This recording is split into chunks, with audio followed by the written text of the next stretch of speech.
Waste Asia conflict और Indonesia के production cuts ने कोल इंडिया स्टॉक को रिसेंटली अच्छा खासा बूस्ट दिया है। बट लास्ट 2 सालों से कंपनी के सेल्स वॉल्यूम कुछ और ही कहानी कह रहे हैं। हाय एवरीवन, मैं हूं गौरी।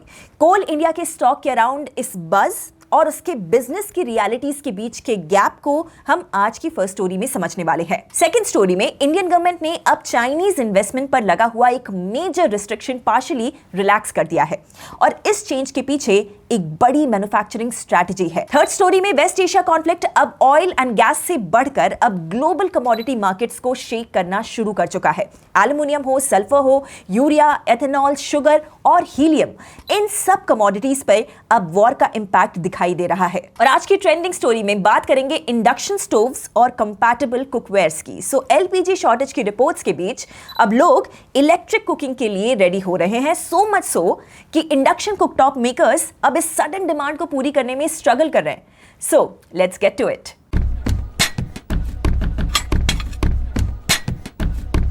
पहली स्टोरी में पूरा मार्केट जब वीक था लास्ट वीक, तब कोल इंडिया का स्टॉक स्ट्रांगली परफॉर्म कर रहा था। लास्ट वीक स्टॉक एक बेहद डल मार्केट में भी 5% ऊपर रहा। And that's because West Asia के कॉन्फ्लिक्ट से सिर्फ ऑयल और गैस ही नहीं, ग्लोबल कोल प्राइसेस भी ग्रेजुअली ऊपर जा रहे हैं। थर्मल कोल अप्रॉक्सिमेटली $138.75 पर टन पर मिल रहा है by March 12, 2026, marking an almost 19% increase over the past month. पर कोल प्राइसेस अचानक से बढ़े क्यों हैं? सो मिडिल ईस्ट टेंशंस की वजह से एलएनजी सप्लाई रिस्क में है, ये आपको पता है। अब जब नेचुरल गैस महंगी हो जाती है या मान लीजिए सप्लाई कम हो जाती है, तो पावर प्लांट्स ऑल्टरनेटिव फ्यूल यानी कि कोल की तरफ शिफ्ट करते हैं। इसी एक्सपेक्टेशन से कोल प्राइसेस इस समय रैली कर रहे हैं और इसका इफेक्ट कोल इंडिया के ई ऑक्शंस पर भी दिखाई दे सकता है। कोल इंडिया अपना कोल 2 मेन चैनल से सेल करता है। एक होता है फ्यूल सप्लाई एग्रीमेंट्स या फिर एफएसए, जहां पर पावर प्लांट्स के साथ फिक्स प्राइसेस पर लॉन्ग टर्म कॉन्ट्रैक्ट्स किए जाते हैं, और दूसरा तरीका होता है ई ऑक्शन मॉडल, जहां पर कोल मार्केट डिटरमाइंड प्राइसेस पर सेल किया जाता है। जब इंपोर्टेड कोल महंगा हो जाता है तो इंडस्ट्रीज जैसे कि सीमेंट और स्टील डोमेस्टिक कोल पर शिफ्ट करते हैं और ऑक्शन प्रीमियम भी बढ़ जाता है। आपको पता है कोल इंडिया अपना 10 to 15% कोल ऑक्शंस के थ्रू पे बेचती है। फरवरी 2026 में कोल इंडिया की ई ऑक्शंस में 35% प्रीमियम देखा गया। Coal India will get benefit of higher coal uptake in the next 2 to 3 months, a higher e-auction price, because e-auction contribute close to 30% of their profits, and it has down almost from 7,000 2 years back, was close to 2,500 in the last quarter, and now it's hovering around 3,000 rupees per ton. So definitely Coal India is a tactical play in the next 2 to 3 months. अब conflict के अलावा global कोल market में एक और interesting development हुआ है। Indonesia, जो world का सबसे बड़ा थर्मल कोल एक्सपोर्टर है, उसने 2026 के लिए अपना कोल प्रोडक्शन कोटा कट कर दिया है और अपना डोमेस्टिक सेल्स ऑब्लिगेशन भी बढ़ा दिया है। इससे ग्लोबल एक्सपोर्ट मार्केट में सप्लाई थोड़ी टाइट हो सकती है और ग्लोबल प्राइसेस नेचुरली बढ़ सकते हैं, जो कि कोल इंडिया के लिए एक अच्छी खबर है। फाइनली शॉर्ट टर्म में एक और टेलविंड भी है। नाउ इंडिया में समर सीजन आ चुका है और इस बार higher than usual temperatures expected किए जा रहे हैं अक्रॉस द कंट्री। इससे इलेक्ट्रिसिटी कंजम्पशन शार्पली बढ़ सकता है और पावर डिमांड स्पाइक हो सकती है, जो कि कोल इंडिया के वॉल्यूम्स को सपोर्ट कर सकता है। वैसे भी इंडिया अपने 3/4 इलेक्ट्रिसिटी जनरेशन के लिए कोल पर डिपेंडेंट है। ऑल्सो कोल इंडिया ने फ्राइडे को ही अनाउंस किया है कि उसकी fully owned subsidiary central mine planning and design institute limited ने सेबी के पास आरएचपी या फिर जिसे हम रेड हेरिंग प्रॉस्पेक्टस बोलते हैं, वो सबमिट कर दिया है। इस आईपीओ का भी पॉजिटिव इंपैक्ट स्टॉक पर हो सकता है by unlocking value via 10% off of a sale. तो कोल इंडिया के लिए काफी सारे पॉजिटिव ट्रिगर्स दिखाई दे रहे हैं, लेकिन इस पूरी की पूरी स्टोरी का एक दूसरा साइड भी है। इंडिया का पावर सेक्टर स्लोली एक मेजर ट्रांजिशन से गुजर रहा है। Renewable energy capacity rapidly add हो रही है। FY26 के फर्स्ट 10 मंथ्स में इंडिया ने ऑलमोस्ट 40 गीगावाट्स रिन्यूएबल कैपेसिटी को ऐड किया, जबकि थर्मल पावर कैपेसिटी सिर्फ 8 गीगावाट्स ऐड हुई। और इस पीरियड में रिन्यूएबल पावर जनरेशन 23% ग्रो हुई, जबकि thermal power generation actually 4.4 decline हुई। मतलब इंडिया का इलेक्ट्रिसिटी मिक्स चेंज हो रहा है।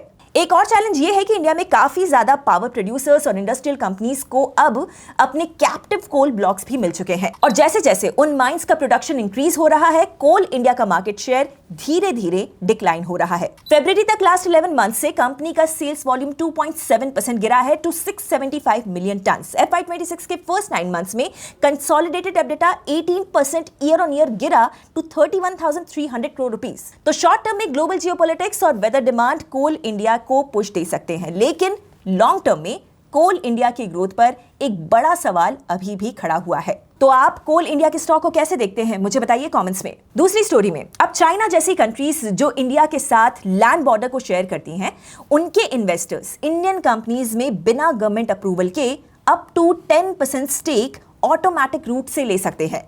2020 में गलवान क्लैश के बाद गवर्नमेंट ने प्रेस नोट 3 इंट्रोड्यूस किया था।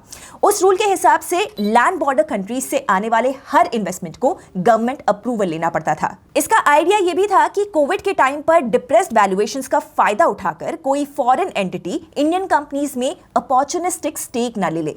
बट अब 5 साल बाद गवर्नमेंट ने उस रूल को थोड़ा सा नरम कर दिया है, सॉफ्टन कर दिया, and there is a reason for it. India आज प्राउडली खुद को smartphone manufacturing power house claim कर रहा है, लेकिन स्मार्टफोन के मेजॉरिटी कंपोनेंट्स अभी भी चाइना से इंपोर्ट होते हैं। सिमिलरली इंडस्ट्री एस्टिमेट्स के अकॉर्डिंग इंडिया के इलेक्ट्रॉनिक्स एक्सपोर्ट्स में 70% से ज्यादा कंपोनेंट्स चाइना से आते हैं। मतलब कि इंडिया में कंपोनेंट्स इकोसिस्टम अभी कमजोर है, वीक है, और यही गैप फिल करना गवर्नमेंट का नेक्स्ट बिग टारगेट है। बजट 2026 में गवर्नमेंट ने इलेक्ट्रॉनिक्स कंपोनेंट मैन्युफैक्चरिंग स्कीम के लिए 40,000 करोड़ रुपए का आउटले अनाउंस किया था। इसका गोल इंडिया में semiconductor inputs, electronic components, polysilicon और अदर क्रिटिकल इनपुट्स का लोकल प्रोडक्शन बिल्ड करना है। लेकिन इंडिया के पास इस सेगमेंट में एक्सपीरियंस और टेक्नोलॉजी दोनों ही लिमिटेड है। तो गवर्नमेंट ने एक प्रैग्मैटिक अप्रोच चूज किया है, चाइनीज इंपोर्ट्स को चाइनीज इन्वेस्टमेंट्स और टेक्नोलॉजी से रिप्लेस करना। इसी कॉन्टेक्स्ट में गवर्नमेंट ने एक और चेंज अनाउंस किया है, जो सेक्टर्स इंडिया के मैन्युफैक्चरिंग पुश के लिए काफी इंपॉर्टेंट हैं, जैसे कि capital goods, electronic components, polysilicon, ingot wafer manufacturing, उनमें चाइनीज इन्वेस्टमेंट अप्रूवल्स को 60 डेज के फास्ट ट्रैक प्रोसेस में डाला जाएगा। और ये चेंज इंडियन इलेक्ट्रॉनिक्स इकोसिस्टम के लिए काफी इंपॉर्टेंट हो सकता है। Dixon technologies, Kaynes technologies, Syrma SGS जैसी कंपनीज ऑलरेडी इंडिया के EMS इकोसिस्टम में काफी इंपॉर्टेंट रोल प्ले कर रही हैं। अगर कंपोनेंट मैन्युफैक्चरिंग इकोसिस्टम इंडिया में बिल्ड होता है तो इन कंपनीज की सप्लाई चेन्स और स्ट्रांग हो सकती हैं और पोटेंशियली उनके मार्जिन्स और कंपेटिटिवनेस भी इंप्रूव हो सकते हैं। What this amendment does is it allows global private equity, global venture capital who's raised money from China to more easily invest in India. So does it open up capital flows? It certainly does. But it opens up capital flows from this universe. The other thing it does is it directionally signals that if it's non-controlling stakes in sectors that are important for investment from an Indian economy standpoint, the government will accord approval. So bigger picture में ये policy shift काफी meaningful है, जहां पर geopolitics और economics के बीच एक delicate balance create करने की कोशिश की जा रही है। आप गवर्नमेंट के इस मूव को कैसे देखते हैं? क्या ये इंडिया और चाइना के बीच में जो ट्रेड टाइज हैं उनको बेहतर कर सकता है? तीसरी स्टोरी में ईरान वॉर का इंपैक्ट एनर्जी मार्केट से अब स्पिल ओवर होकर कमोडिटीज तक आ गया है। And the first of them is aluminium. So Qatar और बहरीन एल्युमिनियम प्रोडक्शन का काफी इंपॉर्टेंट हब है। कॉन्फ्लिक्ट की वजह से वहां के जो कुछ मेजर स्मेल्टर्स हैं, वहां से डिलीवरीज अभी के लिए हॉल्ट हो गई हैं। इससे एल्युमिनियम प्राइसेस ऑलमोस्ट 4 साल के हाईएस्ट लेवल तक जम कर गए हैं। इसका direct impact automobile, construction, power cables और पैकेजिंग इंडस्ट्रीज पर हो सकता है, क्योंकि ये सभी सेक्टर्स एल्युमिनियम के लार्जेस्ट कंज्यूमर्स हैं। Next is sulphur and urea. So fertiliser industry में एक इंपॉर्टेंट रॉ मटेरियल होता है सल्फर, जो ऑयल और गैस रिफाइनिंग के टाइम पे प्रोड्यूस होता है। इसकी supply straight of Hormuz close होने से अटकी हुई है और इसका रिलेटेड इंपैक्ट यूरिया मार्केट पर भी पड़ रहा है। ग्लोबल यूरिया ट्रेड का 1/3 नॉर्मली इसी रूट के थ्रू पास होता है और जब से ये कॉन्फ्लिक्ट स्टार्ट हुआ है, यूरिया प्राइसेस ऑलरेडी 35% तक स्पाइक कर चुके हैं। इन दोनों का इंप्लीकेशन फर्टिलाइजर कंपनीज और एग्रीकल्चर पे होता है, जो इवेंचुअली क्रॉप यील्ड्स और फूड इन्फ्लेशन तक ट्रांसलेट हो सकता है। नेक्स्ट है एथेनॉल और शुगर।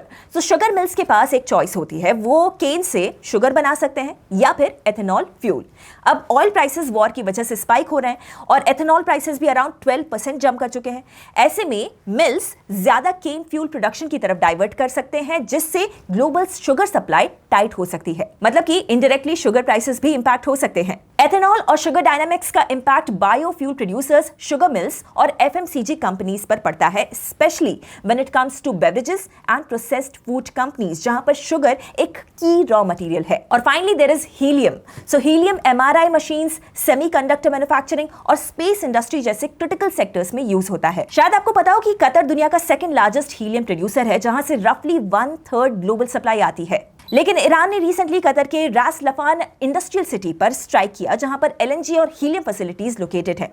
नाउ एक्सपर्ट्स के अकॉर्डिंग प्रोलॉन्ग डिसरप्शन से वर्ल्ड में हीलियम सप्लाई का मोर देन 25% कट हो सकता है। इन कमोडिटीज के अलावा फूड सप्लाई चेन्स पर भी डायरेक्ट असर देखा जा रहा है। इंडियन राइस, ऑस्ट्रेलियन मीट और इंडोनेशियन कॉफी जैसे प्रोडक्ट्स पोर्ट्स पर स्टक है या ऑल्टरनेट रूट्स ले रहे हैं। और जब फूड प्राइसेस मूव करते हैं, उसका इंपैक्ट ग्लोबल इकोनॉमीज के इन्फ्लेशन और इंटरेस्ट रेट्स पर भी हो सकता है। तो रियलिटी ये है कि ग्लोबल इकोनॉमी एक complex web of supply chains पर रन करती है।